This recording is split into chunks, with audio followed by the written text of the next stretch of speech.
नमस्कार साथियों, मैं हूं राजेश और आप देख रहे हैं फागवाड़ा तक लाइव। बांसवाड़ा में बागीदरा विधानसभा एक हॉट सीट है, जो बांसवाड़ा लोकसभा चुनाव को लेकर भी हॉट सीट मानी जा रही है। हमारे साथ में यहां पर भाजपा के नेता हैं चुन्नीलाल जी गरासिया, जिन्होंने बागीदरा विधानसभा क्षेत्र के शोकपुरा ग्राम पंचायत में सुभाष तंबोलिया के समर्थन में एक चुनावी सभा को संबोधित किया है। हम उनसे मुखातिब होते हैं कि किस तरह से वो चाहते हैं और जनता का रुख किस तरह से दिखाई दे रहा है और क्या है।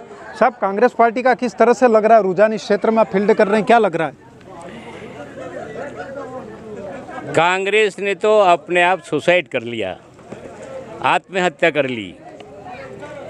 कांग्रेस ने अपना उम्मीदवार उतार करके, सैंबल दे करके और वापस चुनाव आयोग को लिख के देते हैं कि हम इस चुनाव में हमारे प्रत्याशी को विड्रॉ करते हैं। लेकिन प्रत्याशी ने कांग्रेस संगठन को चुनौती दे करके कहा कि मेरे साथ धोखा हुआ है।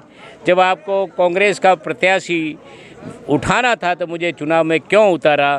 तो मैं समझता हूं कि कांग्रेस के जिस प्रत्याशी को इन्होंने लोकसभा के लिए उतारा था, स्वयं उसने ही कांग्रेस की पोल खोल दी है और उसने खुद ने कहा है कि कांग्रेस ख़त्म हो गई, लेकिन मैं नहीं बैठा हुआ हूँ।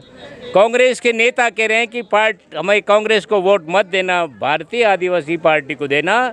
यानी कल जो जिसको जन्म हुआ उस बच्चे के साथ इस राष्ट्रीय पार्टी अपना समर्पण होकर के, मैं समझता हूँ, घुटने टेक दिए और अपने आप को आत्महत्या कर ली है। मैं इसको आत्महत्या ही मानूंगा। और कांग्रेस तो मालवीय जी के साथ ही समाप्त हो गई। सारे कांग्रेस के जो समझदार लोग, नेता लोग या महेंद्र जी मालवीय के साथ में भारतीय जनता पार्टी में मिल करके भारतीय पार्टी मय हो गए हैं, राममय हो गए हैं, राम के साथ हो गए हैं। इसलिए मैं निश्चित रूप से कहता हूँ लोकसभा हम लाखों वोट से जीतेंगे। और साथ ही साथ यह उपचुनाव विधानसभा का, जिन्होंने मालवीय जी ने इस कांग्रेस को विधायक के नाते इनको कांग्रेस को सीट सौंप दी, दोबारा चुनाव हो रहे हैं। सुभाष हमारे पूर्व में प्रधान रहे हैं, ऐसे सुभाष जी तंबोलिया भी हजारों वोट से इस सीट से उपचुनाव में जीतेंगे। ये इसलिए दावे के साथ कह सकता हूँ ये दोनों चुनाव भारतीय जनता पार्टी पक्के ताकत से लगी हुई है और हजारों और लाखों वोट से हम जीतेंगे। ये मेरा पूरा पक्का विश्वास है। काफ़ी लंबी समय से भारतीय जनता पार्टी का संगठन का काम देख रहा हूँ मैं। मेरे को अच्छे चुनाव मैंने देखे हैं। अच्छे चुनाव के फैसले भारतीय जनता पार्टी में पक्ष में कराने के लिए जनता को आह्वान किया है। आज भी उसी बात को लेके बागीदरा क्षेत्र में हमारे आदिवासी भाइयों को भारतीय जनता पार्टी को जिताने के लिए आह्वान किया था और आह्वान में मुझे अच्छा समर्थन मिला। यही बात आपके बीच में ये एक तरह का अनोखा चुनाव नहीं दिख रहा है कि जैसे राजकुमार खुश हो रहे हैं कि हमको समर्थन है, लेकिन कांग्रेस के नेता कह रहे हैं कि बाप को समर्थन कर रहे हैं, हम बाप को वोट दो, और कांग्रेस का जो प्रत्याशी उतरा वो कह रहा मुझे वोट दो। ये तो मजाक हो गया है। यानी कांग्रेस का प्रत्याशी खड़ा है, उसका सिंबल है, और कांग्रेस के भाई क्या कह रहे हैं कांग्रेस के मतदाताओं को कि हमको वोट मत दो। किसको दो? बाप को दो, राजकुमार को दो।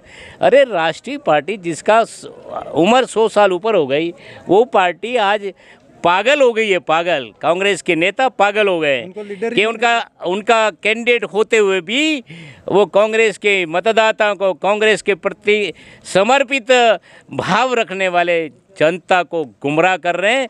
मैं समझता हूँ कि वही जनता कांग्रेस को अच्छी तरह से सबक देने वाली है और हमारे भाई महेंद्र जी मालवीय को लाखों वोटों से जनता देश की समझ गई है। प्रदेश यहाँ की बागीदरा, बांसवाड़ा, डूंगरपुर की लोकसभा की जनता समझ गई है कि कांग्रेस नहीं रही, कांग्रेस सुसाइड कर लिया। और राजकुमार भाई ने तो खुद ने अपने पैरों पर कुल्हाड़ी मारी है। इसने कई हमारी काकरी डुंगरी वाला केस, अरे भाई राजकुमार जी, मुझे तो बड़ा आपके ऊपर दुख होता है कि जिस कांग्रेस के खिलाफ लड़ करके 84 में विधायक बन के पहली बार गए और उसी कांग्रेस की सरकार में मिल करके आप आदिवासियों का भला नहीं कर पाए और क्यों घड़ियाली आंसू आदिवासियों के प्रति कर रहे हो। आप आदिवासी के हितैषी नहीं हो, आदिवासियों का हित चाहने वाले हो। मैं तो किसी मंच पर अगर मेरे साथ आ गए तो मैं उनके साथ बहस करने के लिए तैयार हूँ कि आपकी एक एक बात जो आदिवासियों के लिए कही थी वो आदिवासियों के लिए नहीं की, आदिवासियों के खिलाफ की थी। ये प्रत्यक्ष में प्रमाणित कर सकता हूँ। जय भारत। अशोक गहलोत का बेटा जो है वैभव गहलोत नागौर से लोकसभा चुनाव लड़ रहा, वहाँ भारत आदिवासी पार्टी उसका विरोध कर रही है और यहाँ गठबंधन कर रही है। कांग्रेस की एक ऐसी स्थिति दिख रही है। भाई साहब यही तो उदाहरण है यार।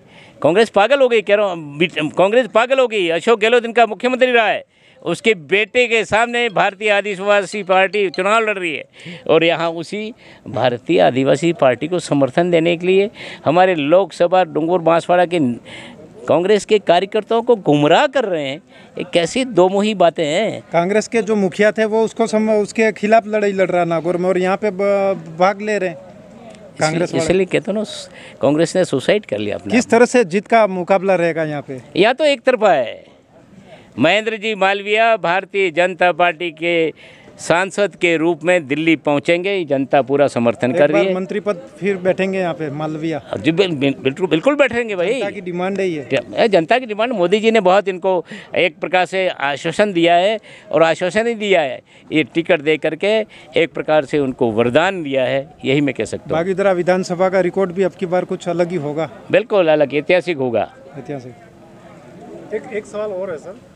भारत आदिवासी पार्टी के नेता ये बता रहे हैं कि अगर भारतीय जनता पार्टी जीत जाती है तो संविधान को खत्म कर देगी। आप क्या कहते हैं?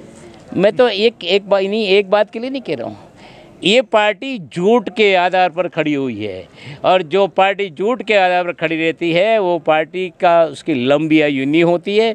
बहुत जल्दी भारतीय आदिवासी पार्टी को यह जनता यहाँ से विदा कर देगी। यह हमारे नरेंद्र भाई मोदी आरक्षण के खिलाफ होते तो आदिवासी बहन को राष्ट्रपति नहीं बनाते। आपके सामने खड़ा है चुन्नीलाल गरासिया, मुझे जनरल सीट से सांसद बनाया है। राज्यसभा में रिजर्वेशन नहीं होता है, जहाँ रिजर्वेशन नहीं होता है वहाँ एक आदिवासी को सांसद बना सकते हैं, वो केवल भारतीय जनता पार्टी बना सकती है। ये दो उदाहरण ऐसे हैं जिसको मैं समझता हूँ कि राजकुमार जी कहीं मेरी इस आपके डायलॉग को सुनेंगे तो उनके कहीं का अक्ल आएगी। जय भारत। धन्यवाद। जहाँ पर भाजपा के चुन्नीलाल जी गरासिया जिन्होंने बताया कि यहाँ पर जो है राजकुमार रोत अपनी रोटियाँ सेक रहे हैं, लेकिन कुल मिलाकर यहाँ पर जो अशोक गहलोत के बेटे हैं वैभव गहलोत वह भारत आदिवासी पार्टी के सामने चुनावी ताकत अपनी दिखा रहे हैं। लेकिन यहाँ पर कुछ अनोखा परिणाम देखने मिल रहा है कि यहाँ पर जो गठबंधन हो चुका है कांग्रेस का, वह भारत आदिवासी पार्टी को समर्थन करते दिखाई दे रहे हैं, लेकिन उनका जो प्रत्याशी है वो अकेले चुनावी मैदान में लड़ाई करते दिखाई दे रहा है और कांग्रेस के समर्थन में मतदान की अपील करते दिखाई दे रहे हैं। हालांकि यह तो 26 अप्रैल को आने वाला समय ही तय करेगा कि ऊँट किस करवट बैठता है और जीत किसकी होती है। लेकिन अभी से यहाँ वागड़ अंचल के अंदर देखा जाए तो चुनावी हलचल और सरगर्मियाँ काफ़ी तेज हो चुकी हैं। लोगों के जुबान पे भी कुछ अलग नाम सामने चर्चा खुल करके आ रहे हैं और अब की बार यह लोकसभा चुनाव और विधानसभा चुनाव एक ऐतिहासिक चुनाव और परिणाम बदलने वाले चुनाव साबित होंगे। ये मैं नहीं कह रहा, यहाँ की जनता और यहाँ की फिजा बता रही है। जो पहली बार विधानसभा चुनाव लड़ रहे हैं सुभाष तंबोलिया और महेंद्र सिंह मालवीय, दोनों के लिए एक इतिहास होकर यह साबित होगा। कैमरा पर्सन के साथ वागड़ तक के लिए राजेश सोनी, बांसवाड़ा।